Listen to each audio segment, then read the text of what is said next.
Olá, treinando Blusan, meu nome é Roberto Marcel Caurim e serei o seu instrutor nessa videoaula.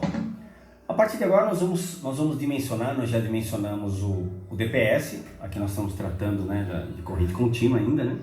Nós dimensionamos o DPS, tanto para corrente contínua como para corrente alternada, na videoaula anterior.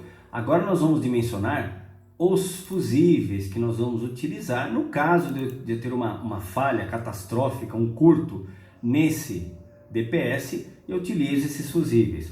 Volto a repetir, vocês teoricamente só precisariam utilizar fusíveis fotovoltaicos nesse caso, na parte de corrente contínua, obviamente, se você tivesse mais do que 2 strings em paralelo. Aí, então eu poderia ter uma corrente reversa maior do que o meu sistema suporta, do que meus painéis fotovoltaicos suportam. Mas nós sempre utilizamos fusíveis. Por quê? Porque eu posso ter uma falha catastrófica com curto nesses DPS. Dessa forma é que nós chamamos de retaguarda, né? Eu tenho que ter um fusível de retaguarda para, no caso do DPS, ter algum problema, às vezes um surto muito elevado, ele acaba entrando em curto e colocando todo o sistema em curto. Para que isso não ocorra, eu tenho como retaguarda esses fusíveis aqui. Na verdade, aqui ele está na sua cápsula, né, enclausurado. Ele funciona dessa forma, o fusível é basicamente isso aqui, tá? E eu consigo abrir para poder substituí-lo dessa forma, tá? Basta puxar, eu puxo aqui por essa aba e eu consigo trocar, substituir ou verificar o meu fusível. Só tome muito cuidado, porque isso aqui não vai lhe proteger contra arcos elétricos provenientes do sistema fotovoltaico. Em corrente contínua, você não precisa ter uma corrente muito elevada, como no caso da corrente alternada, para que ocorra um arco elétrico. Na verdade, todos os arcos elétricos, que particularmente com a minha experiência, experiência de outras pessoas que eu visualizei, foram com curto. Houve um curto e, obviamente, no curto a corrente subiu demais e houve o arco elétrico. É a forma mais comum de socorrer em corrente alternada. Porém, em corrente contínua, eu não preciso de correntes tão elevadas para que haja o arco elétrico. Portanto, essa é a razão que eu utilizo uma seccionadora. Nesse caso, esse aqui não é um disjuntor comum, deixar bem claro. Esse aqui é um disjuntor que foi fabricado pela Schneider, que ele é pronto, ele é preparado e suporta trabalhar com corrente contínua. Então, eu posso utilizar esse disjuntor como seccionadora também, tá? Respeitando aqui a corrente máxima de 16 amperes. Portanto, deixar bem claro que esse disjuntor não é um disjuntor comum, não é um disjuntor simples. Um disjuntor comum não consegue trabalhar com a questão do arco fotovoltaico, entre outras questões, entendeu? Que ele tem que desligar as suas duas fases absolutamente no mesmo momento, entre outras funções que ele tem, que a seccionadora tem que ter. Nós vamos ver um pouco à frente. Mas isso aqui não é um disjuntor comum, ele é um disjuntor especial que a Schneider está fabricando, que pode ser utilizado para corrente contínua, inclusive visando o mercado de sistemas fotovoltaicos, ok? Ou é esse aqui, ou então aquelas seccionadoras tradicionais com manopla que nós utilizamos. Mas a questão agora são os fusíveis. E qual é a norma que nós vamos utilizar? Mais uma vez, nós não temos uma norma para sistemas fotovoltaicos que nós podemos utilizar no Brasil ainda. Na falta de uma norma nacional, nós utilizamos a IEC 60269, dígito 6. Se alguém tiver interesse, basta baixar essa norma pela internet. É a norma que nós utilizamos para dimensionamento desses fusíveis e para ensaio também. E como será feito o dimensionamento desse fusível para sistemas fotovoltaicos? Da seguinte forma. Bom, primeiramente vamos relembrar aqui o datasheet da Blusan, né, do painel fotovoltaico da Blusan. Bom, então relembrando aqui os dados do painel fotovoltaico, né, do datasheet da Blusan, né, um Blusan Module de 250 watts de célula policristalina, 60 células por painel. Eu tenho aqui todos os dados dele e os dados eu deixei aqui próximo para que nós possamos visualizar mais facilmente, né, a corrente de curto-circuito que eu vou utilizar para fazer o dimensionamento, que é a corrente máxima que esse painel fotovoltaico pode gerar, ou seja, se ele estiver em curto, ele gera 8,81. Se ele estiver trabalhando na sua máxima capacidade, ele vai gerar algo em torno de 8,23 ampere, isso em Standard Test Conditions. Então vamos lá. Quantidade de painéis por string para fazer o dimensionamento difusível, nós temos aqui 9 módulos fotovoltaicos. Até aqui tudo bem. A corrente de curto-circuito de cada módulo é de 8,81 ampere. A corrente máxima suportada pelo módulo Maximum Series Fuse Rating é de 15 ampere. É importantíssimo conhecer essa corrente. Onde que ela está? Ela está aqui, ó. Maximum Series Fuse Rating. O que significa isso? Olha, o fabricante está dizendo o seguinte. Olha, a máxima corrente que esse painel fotovoltaico consegue suportar de forma nominal é de 15 ampere. Ou seja, se você utilizar um fusível com uma capacidade maior, uma capacidade nominal maior do que 15 ampere, existe a possibilidade de eu danificar o painel antes de abrir o fusível, que não é a minha ideia, obviamente. Portanto, eu nunca devo ultrapassar essa corrente de 15 ampere para esse painel fotovoltaico. O fabricante que vai te passar isso. Como que nós vamos calcular?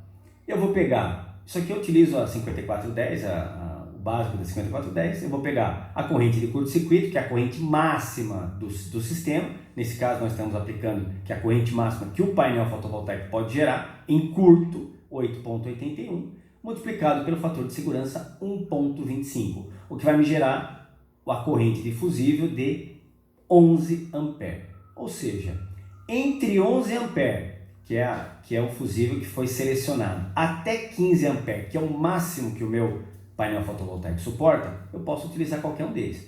De 11 a 15, tudo que tiver nesse intervalo entre 11 e 15, por exemplo, um fusível de 12 ampere, como foi o caso que nós escolhemos aqui, ou um fusível de 13, ou um fusível de 14, no máximo um fusível de 15 ampere. Ou seja, nos intervalos entre 11 e 15 amperes, nós podemos utilizar esse fusível, nós podemos dimensionar. Nós utilizamos, nesse caso, um fusível de 12 ampere, porque é um fusível bastante comercial, muito fácil de encontrar, né? Um fusível, obviamente, EPV, que é um fusível para sistemas fotovoltaicos. Ele tem características especiais para ser utilizado em sistemas fotovoltaicos, ok? Então é dessa forma que nós vamos fazer o selecionamento, o dimensionamento do fusível. E por último, no string box de corrente contínua, nós vamos fazer o selecionamento da seccionadora, tá bem? Todos os inversores que a Blusan importa, tanto da K-Star como da Invit ou qualquer outra marca, é padrão nosso utilizar inversores com chave de seccionamento, tá ok? Seccionadora de corrente contínua. Todos os inversores nossos têm. E é fácil você visualizar essa seccionadora. No caso dos inversores, se nós recordarmos daquela imagem, é essa aqui, ó, tá ok? É o que eles chamam de DC switch, né? Que seria uma chave de corrente contínua, que é uma seccionadora que eu utilizo aqui para isolar a parte de corrente contínua do inversor, diretamente no inversor. Todos os nossos inversores, eu posso comprar ele como essa chave, é sempre opcional. Todos os fabricantes colocam essa chave como opcional. A Blusan tem como padrão de qualidade todos os seus inversores, padrão de qualidade e segurança principalmente, que todos os seus inversores tenham essa chave em corrente contínua. Independentemente dessa chave, nós também temos a seccionadora no string box, que é essa aqui, ou, como eu já disse, eu posso utilizar um disjuntor que seja para isso, ou seja, esse modelo da Schneider, ele é feito para trabalhar com corrente contínua, então eu posso utilizá-lo aqui, não posso colocar qualquer disjuntor não. Então eu utilizo ou esse ou esse. Esse disjuntor hoje está bem mais barato do que a seccionadora, metade do preço basicamente. Por isso, para sistemas menores, em que eu utilizo poucos painéis fotovoltaicos, nós podemos utilizar sem problema algum. Tá? Sistemas maiores, você já vai cair nas seccionadoras de corrente contínua maiores, aí não tem como utilizar, porque esse aqui tem uma limitação bastante definida. Então agora nós vamos tratar da seccionadora.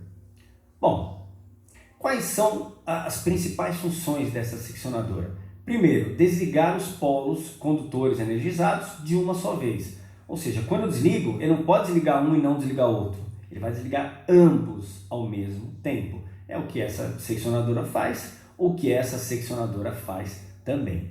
Uma outra característica importante da seccionadora de corrente contínua é extinguir arcos elétricos. Ela tem um sistema de labirinto interno que vai proteger o operador para que ele não corra o risco, porque como eu já disse, em corrente contínua, os arcos elétricos eles ocorrem com correntes muito baixas, tá? Na verdade um pouco acima do que as correntes que nós estamos habitualmente acostumados, né? Então se tiver qualquer problema você pode ter um arco. Inclusive nós já tivemos um autorizado nosso que tomou um susto, ele, por ato falho dele mesmo, ele na hora de fazer o seccionamento, ele ao invés de utilizar a seccionadora para seccionar, tá, tanto essa como essa, ele veio diretamente para verificar os fusíveis e ele puxou aqui, ó, para como se fosse abrir a cápsula do fusível. Ou seja, ele tomou um susto aqui que surgiu um arco elétrico aqui forte. Então, nunca abra o sistema, nunca seccione o sistema pelo fusível. Você deve seccionar o sistema sempre pela seccionadora. Ela existe para isso, tá ok? Ela existe para isso. E como será feito o cálculo dessa seccionadora? Vamos lá, nesse caso eu tenho aqui a quantidade de painéis por string, como anteriormente, né? Que são 9 módulos. Ou seja, a tensão máxima do string será 9 módulos, porque são painéis que estão em série, multiplicado pela tensão de circuito aberto. Está aqui a tensão do circuito aberto, né? 37,6 volts, é a tensão máxima, né? Nós utilizamos a tensão do circuito aberto para fazer esses cálculos quando eu preciso da tensão máxima do painel e a corrente de curto-circuito para saber qual é a corrente máxima que o painel pode gerar. Obviamente não são nem as tensões de trabalho, nesse caso é 30,4, lembra? 60 células, cada célula 1000 volts e gera aproximadamente 30 volts esse painel. Estamos falando aqui em tensão de operação máxima aqui, né? Em máxima potência de 30,4 e a corrente normal de 8,23, né? A corrente de trabalho normal, né? Isso para Standard Test Condition. Então eu tenho aqui a tensão máxima do meu string 9 vezes 37,6, que é a tensão de circuito aberto, ou seja, uma tensão máxima em cada string de 338,4, ou seja, no máximo chegará até o meu inversor, isso levando em consideração as condições Standard Test Condition, 338,4 volts. E a corrente de curto-circuito, como já havíamos visto anteriormente, de 8,81 ampere. Muito bem, a tensão máxima suportada pelos módulos, que eles podem trabalhar, na verdade, todos eles conseguem suportar facilmente 1000 volts até um pouco mais. Só que 1000 volts está embasado nas normas europeias. As normas americanas são um pouco mais rígidas com relação à tensão máxima em corrente contínua que eu posso ter numa casa, por exemplo, né? Então, os americanos restringem isso a 600 volts, tá? Mas todos os painéis eles suportam 1000 volts sem problema algum. Então, para calcular a seccionadora é muito simples. Na verdade, o dimensionamento da seccionadora é o seguinte. A seccionadora tem que suportar uma corrente maior do que a corrente que um fusível irá suportar. Por exemplo, se eu tenho um fusível como um elemento de seccionamento, no caso de uma falha, e ele seria, digamos, de 12 amperes, eu teria que ter uma seccionadora um pouco maior. Nós utilizamos, ao invés do fator 1,25, que seria para calcular o disjuntor ou o fusível, nós utilizamos o fator 1,5 ao invés de 1,25. Então nós calculamos aqui, ficaria um pouco maior do que o fusível ou o disjuntor. Então ficaria 1,5, já que o fusível usa 1,25, né? Eu vou utilizar para a seccionadora 1,5 como fator de segurança, multiplicado pela corrente de curto-circuito. Como aqui eu não tenho strings em paralelo, seria só 8,81 mesmo. Então eu teria que multiplicar pela quantidade de strings em paralelo. Nesse caso não tem, é um string apenas. Ou seja, eu terei uma corrente de seccionadora de 13,2 A. A seccionadora deverá ter uma corrente acima de 13,2 A. Nesse caso, nesse projeto particular, como tem que ser acima de 13,2, nós utilizamos uma seccionadora com 16 A, que é o que nós vimos na imagem anterior. Então, essa é a corrente que nós utilizamos para a seccionadora. Ou seja, nesse caso, eu já consegui definir qual é o DPS correto, qual é o fusível correto e qual é a seccionadora correta. Só que nós temos aqui o string box de corrente alternada, que é string box menor aqui, onde eu tenho apenas o DPS, que nós já calculamos, recordem, o C, que utilizávamos para corrente alternada, que nós vimos na aula anterior. E nós temos o disjuntor. O disjuntor, tá vendo aqui, é um disjuntor de 32 amperes. Quem me passou qual o disjuntor que eu devo utilizar não foi eu calculei, não preciso calcular. Quem vai me passar isso é o fabricante do inversor. A Invit, nesse caso, me fala o seguinte, olha, para o inversor de 5.000 watts pico, ou seja, 5 kW pico, você deve utilizar um disjuntor de 32 amperes. Então aqui é um disjuntor comum de 32 amperes, que nós utilizamos marcas muito boas, nós evitamos utilizar equipamentos que nós não conhecemos, DPS que nós não conhecemos, então nós utilizamos sempre essas marcas mais conhecidas, ABB, Schneider, Clamper, são marcas que nós conhecemos e, portanto, nós não abrimos mão da segurança. As caixas que nós utilizamos são caixas da Brum, ou seja, ela tem a questão do fogo auto-extinguível. Então nós temos, é importante que o treinando saiba que o string box é o elemento de segurança, ele é o ponto de segurança do seu sistema fotovoltaico, tanto no caso de corrente alternada como no caso de corrente contínua. Portanto, é importante que o autorizado, o treinando, não pense em economizar aqui não. Aqui você tem que utilizar os melhores equipamentos que você tem disponível no mercado. Inclusive, volto a repetir, já estão chegando no Brasil, tá? Já estão chegando no Brasil os DPS para sistemas fotovoltaicos. Eles foram projetados especialmente para serem utilizados em sistemas fotovoltaicos. O que ele é melhor do que esse DPS aqui? Esse DPS ele pode ser utilizado, como eu já disse anteriormente, tanto para corrente contínua como para corrente alternada. Só que o DPS para sistemas fotovoltaicos, eles suportam cargas maiores e eles têm um risco menor de incêndio, principalmente no final da vida útil desse DPS. Então, é uma questão de segurança, né? Uma questão de segurança. Os DPS que estão vindo agora para sistemas fotovoltaicos, eles são um pouco mais caros, na verdade são bem mais caros, mas nós já, a partir de agora, iremos começar a substituir todos os novos string box que estão saindo, já irão sair com os DPS para sistema projetados especialmente para sistemas fotovoltaicos, por uma questão de segurança, ok? Então, finalizamos aqui essa videoaula, até a próxima.